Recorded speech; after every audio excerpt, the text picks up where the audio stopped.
Big boss show అనంతరం గొడవ సృష్టించిన అభిమానులకి పోలీసులు బిగ్ షాక్ ఇచ్చారు. అర్ధరాత్రి అన్నపూర్ణ స్టూడియోస్ వద్ద 6 బస్సులు, ఓ పోలీసు వాహనం, 2 ప్రైవేట్ వాహనాలను ధ్వంసం చేశారు. దీంతో బాధితులు పోలీసులకు ఫిర్యాదు చేశారు.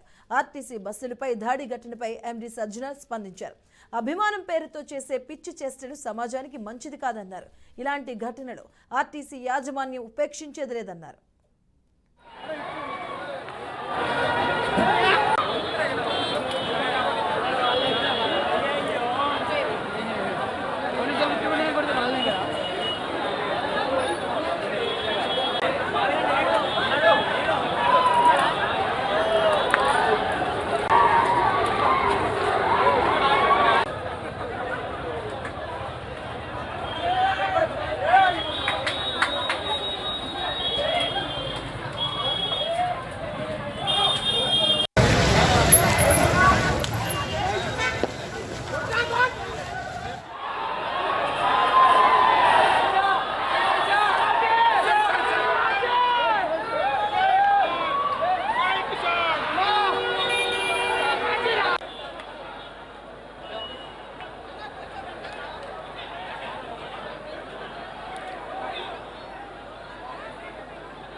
నిన్న అర్ధరాత్రి అన్నపూర్ణ స్టూడియోస్ వద్ద హై టెన్షన్ వాతావరణం అయితే నెలకొంది. 6 బస్సులు, ఓ పోలీస్ వాహనం, అలాగే 2 ప్రైవేట్ వాహనాలను అయితే అభిమానులపైతో ధ్వంసం చేశారు. అర్ధరాత్రి అన్నపూర్ణ స్టూడియోస్ వద్ద హై టెన్షన్ వాతావరణం అయితే నెలకొంది.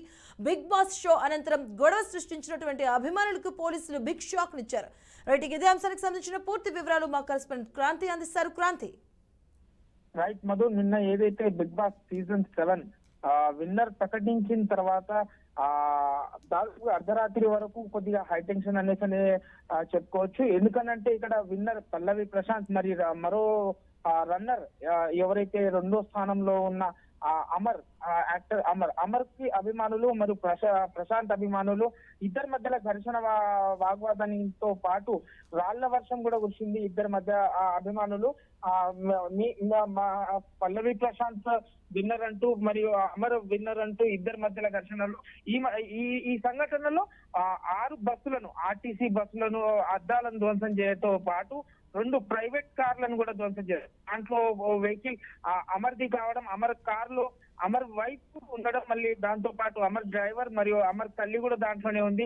ఆ సంఘటన తల్లి మరియు భార్య కూడా భయభ్రాంతిలో గురై పోలీసులకు సమాచారం ఇవ్వడంతో నిన్న జుబ్లీహిల్స్ పోలీసులు సంఘటనా స్థలానికి చేరుకొని కూడా వాళ్ళని అక్కడి నుంచి ఇంటికి తరలించడం జరిగింది. ఆ తర్వాత ఈ రోజు ఉదయం దానిపైన స్పందించిన ఎండి, ఏదైతే ఆర్టీసీ ఎండి సజ్జనార్ కూడా అభిమానుల పేరుతో ఈ రచ్చ చేయడం కరెక్ట్ కాదనేసని వాళ్ళని సీసీ ఫుటేజ్ ద్వారా కూడా పరిశీలించి ఆర్టీసీ బస్ కి నష్టపరిచిన వీళ్ళందరినీ కూడా కఠిన చర్యలు తీసుకుంటామని కూడా చెప్పడం జరిగినది. Madhu. Right, thank you Kranti.